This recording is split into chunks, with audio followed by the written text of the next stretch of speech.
오늘 저는 읽으신 본문의 말씀을 가지고 우리에게 주어진 신앙 현실, 우리에게 주어진 신앙 현실 이러한 제목을 가지고 함께 은혜를 나누어 보고자 합니다. 과연 우리에게는 어떠한 신앙 현실이 주어져 있으며 그 신앙 현실 가운데 우리는 어떻게 반응하며 그 현실을 어떻게 감당하며 책임 있는 삶을 살아갈 수 있는지 나누어 보고자 하는 것입니다. 오늘 본문을 보니까 예수님께서는 겟셋마네 동산에서 십자가를 지시기 전 마지막으로 기도하신 후에 가룟 유다를 앞장 세워서 당신을 잡아 죽이려고 찾아온 자들과 마주하게 됩니다. 더 나아가 예수님께서는 당할 일을 이미 아시고 그들에게 이렇게 말씀하십니다. 본문 4절에서 5절까지의 말씀입니다. 예수께서 그 당할 일을 다 아시고 나아가 이르시되 너희가 누구를 찾느냐 대답하되 나사렛 예수라 하거늘 이르시되 내가 그니라 하시니라. 그를 파는 유다도 그들과 함께 섰더라. 예수님께서는 너희에게 내가 그니라 하였으니 나를 찾거든 이 사람들이 가는 것은 용납하라 라는 요구를 그들에게 하십니다. 예수님은 홀로 잡히실 것이고 제자들은 우리가 잘 알다시피 물러갈 것입니다. 다 도망갈 것입니다. 누가복음 22장 43절에 보면 천사가 하늘로부터 예수께 나타나 힘을 더하더라 라는 증언을 하고 있습니다. 이는 겟셋마네 동산에서 예수님이 홀로 기도하시던 그 상황이 천사가 힘을 더해야 할 만큼 너무나도 고달프고 너무나도 고통스러운 그런 상황이었다는 것을 말해주는 대목입니다. 너무나도 고달프고 너무나도 고통스러운 상황에 직면하신 예수님. 그러나 그럼에도 불구하고 예수님께서는 베드로가 칼을 뽑아 대제사장의 종 말고의 길을 베어버리며 저항할 때 그에게 이렇게 말씀하십니다. 마태복음 26장 52절에서 53절까지의 말씀입니다. 이에 예수께서 이르시되 네 칼을 도로 칼집에 꽂으라. 칼을 가지는 자는 다 칼로 망하느니라. 너는 내가 내 아버지께 구하여 지금 12군단 더 되는 천사를 보내시게 할 수 없는 줄로 아느냐. 이처럼 예수님께서는 당신께서 감당해야 할 그 고난이 너무나도 고통스럽고 고달프다라는 것을 아시면서도 권세와 권력이라는 것을 사용하는 것은 미련할 정도로 사용하지 않으셨습니다. 못 사용하신 게 아니라 사용하지 않으셨습니다. 칼을 가지는 자는 다 칼로 망하느니라 라는 말씀이 응하게 하시려고 권세를 가지는 자, 권력을 가지는 자, 다 그것으로 망하는 거죠. 우리는 그것을 못 가져서 안달인데 예수님께서 그것을 가지는 자는 그것으로 망한다 라는 말씀을 응하게 하시기 위해서 당신께서 처하신 그 상황이 너무나도 고달프고 너무나도 고통스러웠음에도 불구하고 자신이 가지신 권세와 권력을 사용하여서 그 상황을 모면하는 일은 너무나도 미련할 정도로 권세와 권력을 사용하지 아니하셨다라는 것입니다. 병자를 고치시고 죽은 자를 살리시며 사람들의 근심을 덜어주시는 수많은 기적을 베푸셨지만 그 기적을 일으키는 그 자리에서는 당신의 정체를 철저히 감추셨습니다.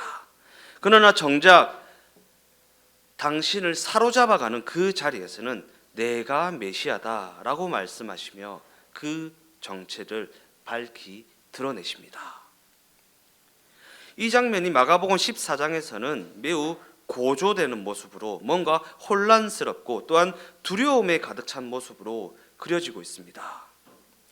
대제사장들이 예수님을 잡아다가 신문을 하는데 그들은 거짓 증인들을 세워서 우리가 그 말을 들으니 손으로 지은 이 성전을 내가 헐고 손으로 짓지 아니한 다른 성전을 사흘 만에 지으리라 하더라 라는 말로 거짓 증언을 하게 합니다. 그러나 그 증언들은 서로 일치가 되지 않았고 예수님을 칠 증거로 채택되지 못합니다. 그때 대제사장이 예수님을 향해 네가 찬송받을 이의 아들 그리스도냐? 라고 묻습니다. 그러자 예수님께서는 그 의도가 뻔히 보이는 그 질문에 내가 그다 라고 답하십니다. 예수님을 엿글 덫을 놓으신 그 질문에 내가 그다, 내가 메시아다, 내가 하나님의 아들이다 라고 답하십니다. 바다를 잠잠케 하시고 보리떡 5개와 물고기 2마리로 5,000명을 먹이시는 놀라운 기적을 베푸실 때에는 메시아라는 당신의 존재를 밝히지 말라고 신신당부하셨습니다. 이렇게 자신의 존재를 철저히 감추셨던 분이 대제사장들, 그의 대적자들에게 사로잡혀 무력함이 드러나는 그 자리에서는 자신의 존재를 스스로 밝히고 계십니다. 기적을 일으키는 그 자리에서는 당신의 존재를 감추시고 당신의 무력함이 드러나는 그 자리에서는 당신의 존재를 밝히셨다.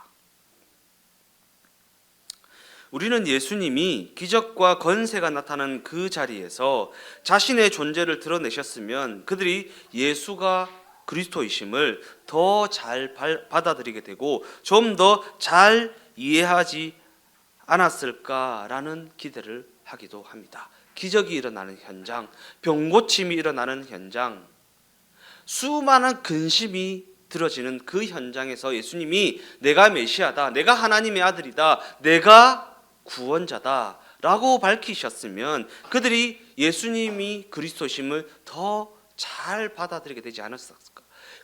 그들이 예수님에 대해서 좀 더 잘 이해할 수 있지 않았을까라는 기대를 할 때가 많이 있다라는 것입니다.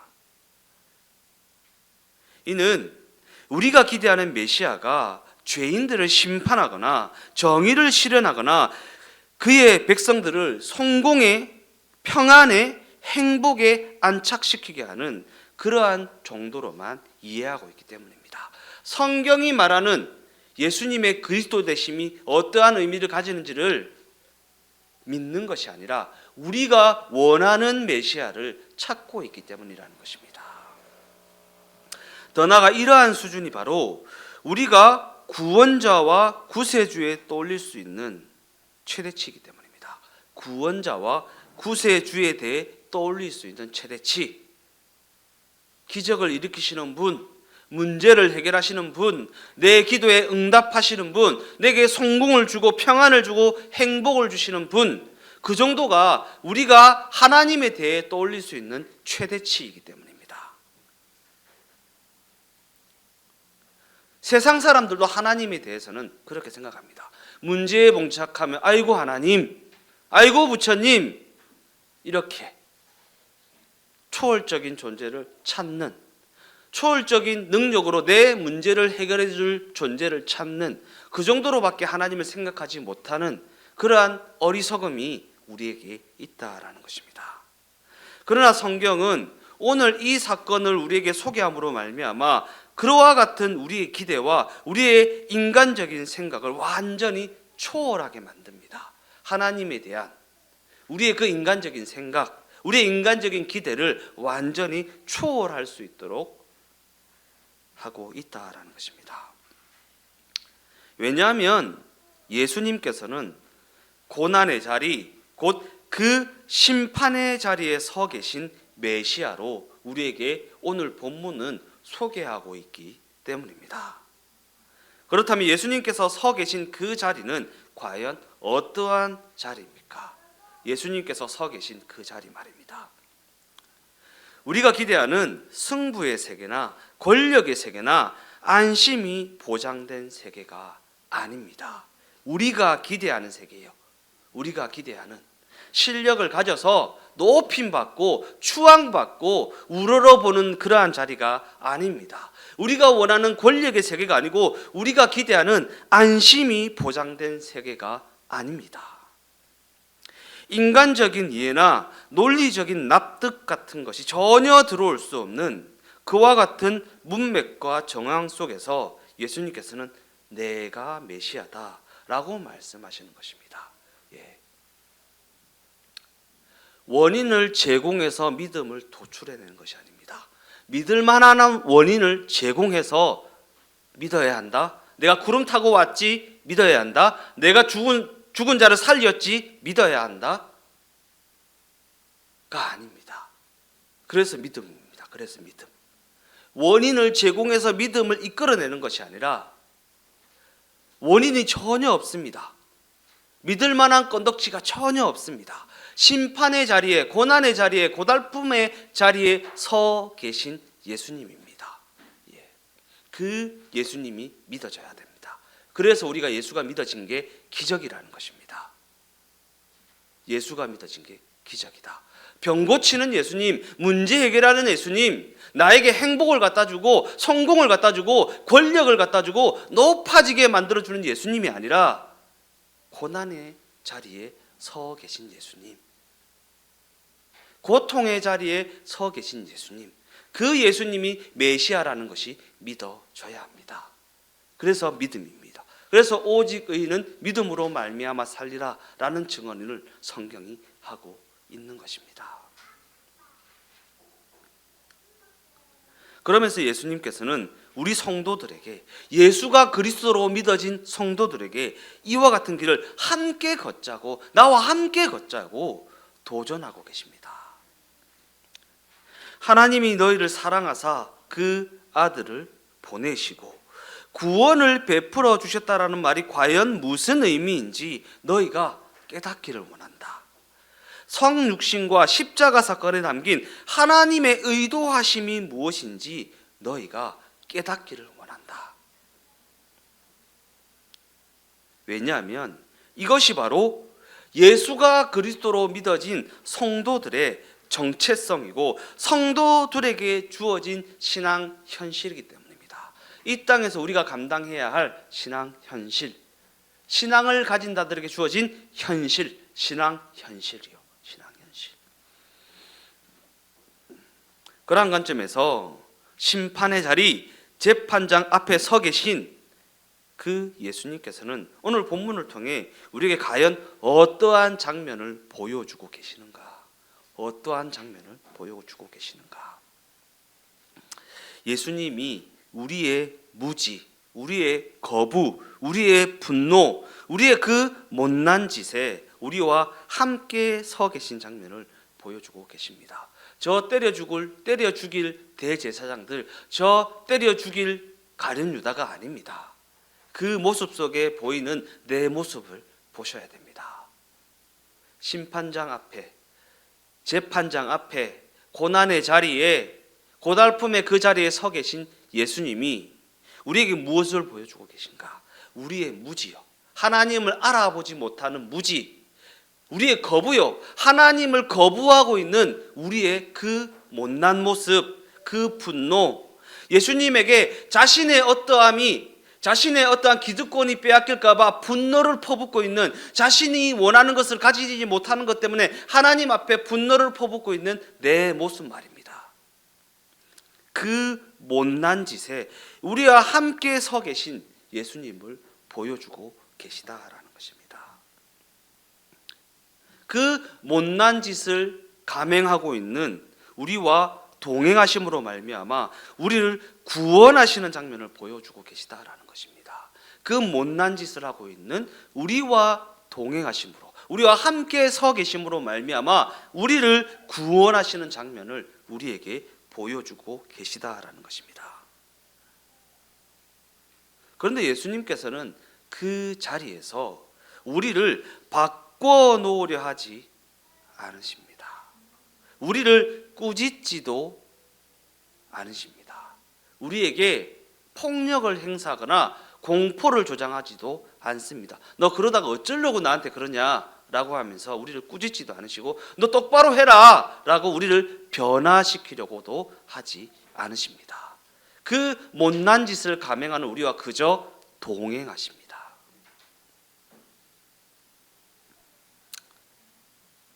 마가복음 14장에는 내가 그다라고 말씀하시는 그 뒤에 이러한 말씀이 덧붙어 있습니다. 인자가 권능자의 우편에 앉은 것과 하늘 구름을 타고 오는 것을 너희가 보리라. 그리고 이 말씀을 들은 대제사장들은 자기 옷을 찢으며 우리가 어찌 더 증인을 요구하리요 그 신성 모독하는 말을 너희가 들었도다 라고 반응합니다. 그러면서 그들은 예수님의 이 말을 가지고 예수님을 정죄하고 예수님을 죽이기로 결정하고 예수님을 조롱하고 폭행하기 시작합니다. 그러나 예수님은 그들의 그 못난 짓에도 그들을 정죄하지도 그들을 꾸짖지도 그들에게 어디 한번 두고 보자, 너네 한번 두고 보자 라는 식으로 분노하지도 않으셨습니다. 왜냐하면 예수님께서는 그저 순전하고 진실한 사람들만 구원하러 오신 것이 아니기 때문입니다. 저들과 같이 우리와 같이 못난 자들을 구원하시기 위해 그 못난 짓이 행해지는 자리에 찾아 들어오신 것이기 때문입니다. 그 못난 짓이 행해지는 그 자리에 찾아 들어오셨다. 우리는 이 지점을 지나가기가 너무나도 어렵습니다. 우리가 신앙 현실을 살아가면서 가장 어려운 지점이 어떠한 지점입니까? 무엇이 잘하는 것인지, 무엇이 옳은 것인지 그 현실 가운데 명확하게 밝혀내고 또한 확인하고 싶은데 그게 되지 않는 현실에 직면해야 한다라는 지점 아니겠습니까? 무엇이 옳은 것인지, 무엇이 잘하는 것인지, 솔직히 그건 아니지 않냐? 라는 거 똑똑히 밝혀내서 네가 틀렸다라는 것을 증명하고 싶고 내가 맞다라는 것을 증명하고 싶고 한데 그것이 되지 않는 현실에 직면하게 될 때에 가슴을 치며 분노하지 않습니까? 솔직히 이건 아닌데 라는 현실을 직면해야 되는 게 너무나도 어렵다라는 것입니다. 신앙을 가졌다라고 하는 우리가 제일 많이 하게 되는 신앙 행위가 무엇입니까? 신앙을 가졌다고 하는 우리가 제일 많이 하게 되는 신앙 행위 회개 아닙니까? 회개. 지옥 갈까봐, 뭐 잘못될까봐, 하나님이 진노하실까봐, 하나님이 벌하실까봐 제일 많이 하게 되는 게 회개 아닙니까? 회개. 그러나 저는 회개라는 자신의 잘못을 지어버리는 그 일에 너무나도 몰두하거나 또한 회개를 했다는 것으로 자신이 할 일을 다한 것처럼 생각하거나 더 나아가 그 짓을 하느라 지금 하나님께서 우리를 보내시고자 하는 그 자리에 나아가지 못하는 어리석음을 범하지 말라고 여러 번 강조하여 말씀드렸습니다. 회개하느라고, 내가 거룩해지느라고, 내가 하나님의 진노에서 벗어나느라고 하나님께서 지금 나에게 요구하시고 나를 보내시고 나로 하여금 감당하기를 원하시는 그 일을 외면하는 일을 하지 말라고, 하나님께서 보내시고자 하는 그 자리에 나아가지 못하는 그 어리석음을 범하지 말라고 여러 번 강조하여 말씀드렸습니다. 어쩌면 믿음이라는 것이나 기도라는 것도 이와 마찬가지 아닙니까? 나는 믿음으로 기도했다라는 것이 지금을 살아내는 일을 대신할 수는 없다라는 것입니다.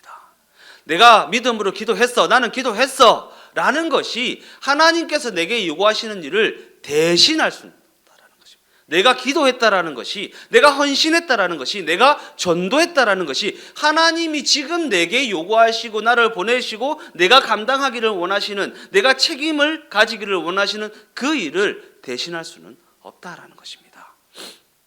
그러니까 이 시대 교회들이, 이 시대 목사들이 가장 잘못하는 말이 무엇입니까? 하나님은 내 일하고 나는 하나님 일하고. 무슨 말 같지도 않은, 하나님은 하나님 일하고 나는 내 일 해야죠. 왜 하나님이 하셔야 될 일을 내가 하려고 나섭니까? 하나님이 하실 일은 하나님이 하고 내가 해야 될 일은 내가 해야죠. 왜 하나님한테 떠미룹니까? 내가 전도했다라는 이유로, 내가 기도했다라는 이유로, 내가 예배드렸다라는 이유로 내 일이 다 잘 풀릴 것이라고 기대하는 그런 어떤 약장수 같은 생각을 하지 마십시오. 우리에게 주어진 신앙 현실을 살아내십시오. 하나님은 하나님이 하실 일을 성실하게 이미 하고 계시고 이미 이루어 놓으셨습니다. 그러니까 하나님께서 우리를 구원하시며 우리에게 맡겨주신 일들은 우리가 좀 하십시다. 그 신앙 현실을 신자된 자로서 살아내는 일 말입니다. 구원받은 자로서 반응하며 구원받은 자답게 선택하며 구원받은 자답게 책임 있는 삶을 살아내자라는 것입니다. 우리는 지금 당장 자신의 믿음이나 자신의 기도가 목적하고 있는 그 자리에 이르게 되는 것, 곧 그 기도의 응답이라는 결과에 이르게 되기를 원합니다. 그러나 그럼에도 불구하고 우리의 신앙 현실은, 곧 우리가 살아가는 이 세상은 여전히 예수와 그분을 따르는 자들에게 적대적입니다. 내가 기도했으니까 나에게 호의적인 게 아닙니다. 내가 예배드렸으니까 나한테 호의적이지 않습니다. 그 옛날 예수님께서 조롱을 당하고 채찍질을 당하였듯이 지금을 살아가는 우리 역시 이 세상 가운데 조롱을 당하고 채찍질을 당하는 그러한 현실을 직면하고 있다라는 것입니다. 그러나 그럼에도 불구하고 우리는 이와 같이 우리에게 주어진 현실의 의미는 전혀 깨닫지 못하고 끊임없이 하나님 제가 무엇을 더 해야 그것을 주시겠습니까? 라는 식으로 원인에 기대어 하나님께 부르짖기만 하고 그 현실에서 그저 도망가려고만 한다라는 것입니다. 원인에 기대어 부르짖는다. 하나님 내가 이만큼 기도했으니까 이거 주십시오. 하나님 내가 이만큼 전도했으니까 이거 주십시오. 하나님 내가 이만큼 율법 준수했으니까 이거 주십시오. 이 현실에서 구원해 주십시오. 이 신앙 현실에서 열외시켜 주십시오 라고 기대하는 그러한 신앙생활을 하고 있지 않냐라는 것입니다. 그 고달픈 현실의 자리에 부여된 그 의미를 깨닫고 그 현실을 견디어내고 살아내는 일에는 전혀 관심을 두지 않습니다. 그저 거기서 도망가고 싶고 외면하고 싶고 열애되고 싶고 나는 예수 믿으니까 그런 것들하고는 좀 엮지 마십시오. 이런 식으로 신앙생활을 해나가고 있다라는 것입니다. 예수님께서 걸으신 그 길이 어떠한 길인지, 예수님께서 지금 우리에게 어떠한 길을 같이 가자고 손 내미시는지 전혀 관심을 가지지 않는다라는 것입니다. 우리는 내가 그다라고 답하시며 서 계신 예수님을 외면하고 우리가 극복할 수 없고 우리가 해결할 수 없는 원망스러운 그 현실에 내가 서 있어야 한다라는 그 역할을 외면하고 그 신앙 현실에서 그저 도망가려고만 한다라는 것입니다. 과연 우리는 그 신앙 현실 가운데 무엇을 감당해야 하는 것인가? 우리에게 주어진 그 신앙 현실 가운데 우리는 무엇을 감당해야 하는 것인가? 예수님께서 이 땅을 찾아오셔서 십자가에 달려 죽으실 때 다 도망가 버리고 말 제자들과 3년 반이라는 공생애를 함께 보내셔야만 했던 것 같이 우리도 하나님이 구원하시고자 하는 내 친구들, 내 이웃들, 나를 멸시하고 나에게 조롱하고 나에게 채찍질을 가하는 그 친구들과 함께하는 일을 감당해야 한다는 것입니다. 그저 함께하는 일이요. 예수님께서 우리와 함께 서 계셨던 것처럼 뭐 대단한 일을 하는 것이 아니라 그들과 함께하는 일이요. 함께하는 일. 예수님이 우리와 동행하시며 우리와 함께 하신 것 같이 우리 성도들을 향해 그 속에 들어가서 그들과 함께 살아내라고 명하고 계시다라는 것입니다.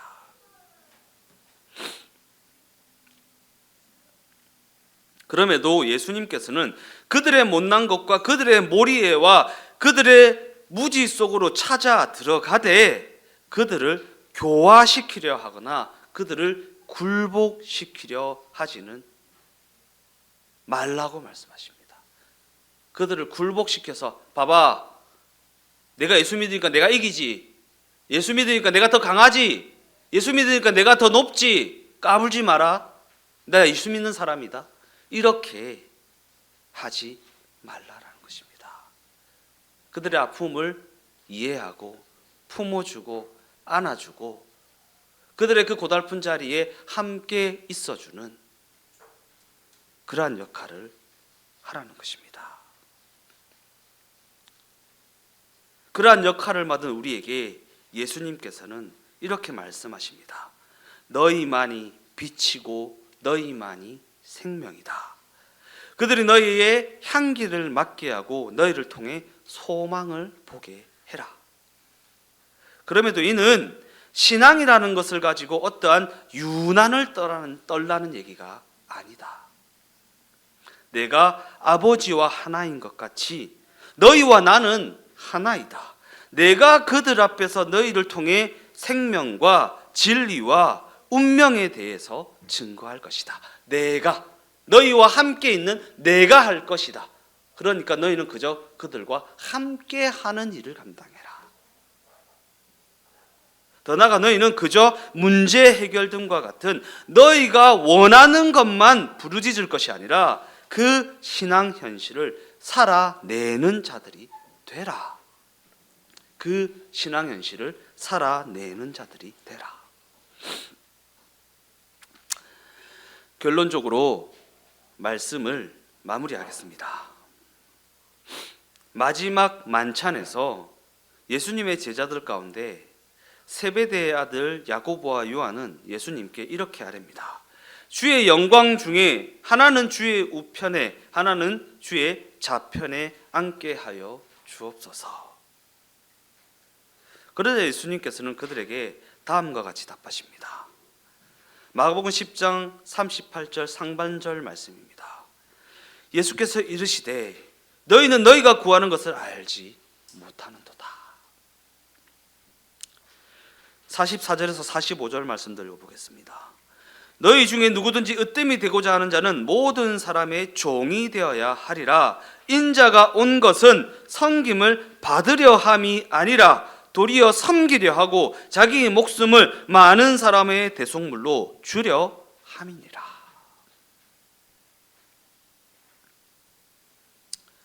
예수님께서는 자신이 메시아인 것을 폭력으로 공포를 조장해서 증명하려 하지 않으셨습니다. 폭력으로 공포를 가지고 잘 이해하셔야 됩니다. 폭력으로 공포를 가지고 자신을 증명한다라는 게 무엇인지 우리가요 성공해가지고 성공하지 못한 자들을 짓누르면서 예수 믿으라 그럼 성공한다, 이거 폭력입니다. 폭력이에요.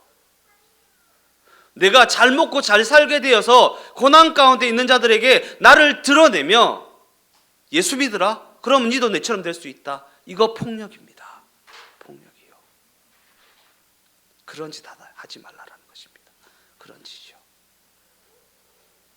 가지지 못한 자들의 그 서러움을 품을 줄 알아야 되고, 고난 가운데 있는 자들이 왜 그 고난 가운데 힘들게 있는지 그 형편을 돌아볼 줄 알아야 되고, 나는 저들과 같이 않음을 뽐내며 예수 믿으라, 이거요 폭력입니다. 공포를 조장하는 것입니다. 아, 내가 예수 안 믿어서 그런가? 내가 예수 안 믿어서 내 딸이 아픈가? 내 아들이 아픈가? 내가 예수 안 믿어가지고 하나님이 그 사랑하는 자녀들을 그 자식을 볼모로 잡아놓고 예수 믿으라, 니 안 믿으면 네 딸이고 네 아들이고 다 데리고 간다. 이렇게 할 하나님입니까? 공포입니다. 폭력입니다. 신앙을 가졌다고 하는 우리는 그런 짓을 해서는 안 됩니다. 그들을 구원하는 일은 하나님께서 하실 것입니다. 우리는 그들에게 사랑을 베풀고 긍휼을 베풀고 그들과 함께하며 그들의 그 고달픔과 그 고난을 돌아볼 줄 아는 그 역할을 맡은 것이지, 그들에게 네 예수 안 믿어서 그런 거야, 똑바로 살아라, 이런 식으로 공포를 조장하거나 폭력을 행해서는 안 된다라는 것입니다. 그저 그들과 함께 하십시오. 그들의 그 고통을 돌아보는 자들이 되십시오. 그들의 그 필요를 내가 할 수 있는 범위 내에서 채워주는 자들이 되십시오.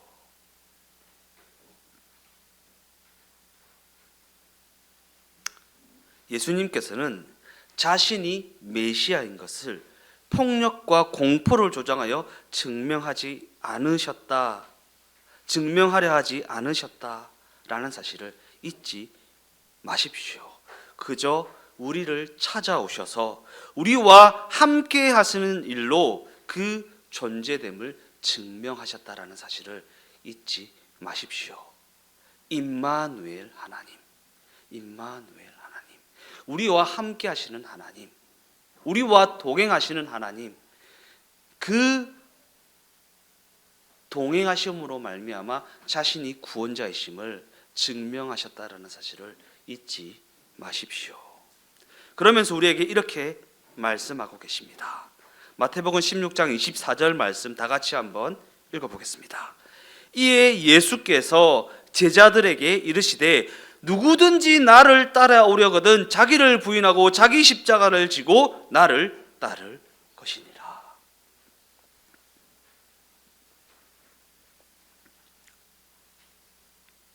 이는 이 땅에서 우리가 자기를 부인하는 삶을 살아내야 한다는 것입니다. 자기를 부인하는 삶, 내 욕구만을 충족시키는 삶이 아니라 내가 원하는 것만을 추구하며 살아가는 삶이 아니라 자기를 부인하는 삶이요. 이는 나 예수 믿는 사람이야 라고 떠들어대며 뭔가를 과시하거나 저들을 차별하거나 저들과 분리되라는 것이 아닙니다. 그러기에 거룩이라는 명분을 가지고 저들과 분리되려고 하거나 저들을 폭력으로 항복시키려 하는 그저 간편한 길을 걸으려 하지 마십시오. 예수님께서 저 기적의 자리에서 예수님을 드러내셨으면 참 좋았을 낀데, 저 병 고치는 자리에서 예수님을 드러내시면 참 좋았을 낀데, 저 문제 해결되는 자리에서 예수님을 드러내셨으면 참 좋았을 낀데 라는 말을 하는 자들에게 예수님께서 뭐라고 말씀하셨습니까? 저들이 나를 따르는 것은 나를 믿는 까닭이 아니요 떡을 먹고 배부른 까닭이로다. 재판장 앞에 서 계신 예수님이 그리스도로 믿어지셔야 됩니다. 그 못난 짓이 감행되어지고 있는 그 자리에 우리와 함께 계신 예수님이 믿어지셔야 됩니다.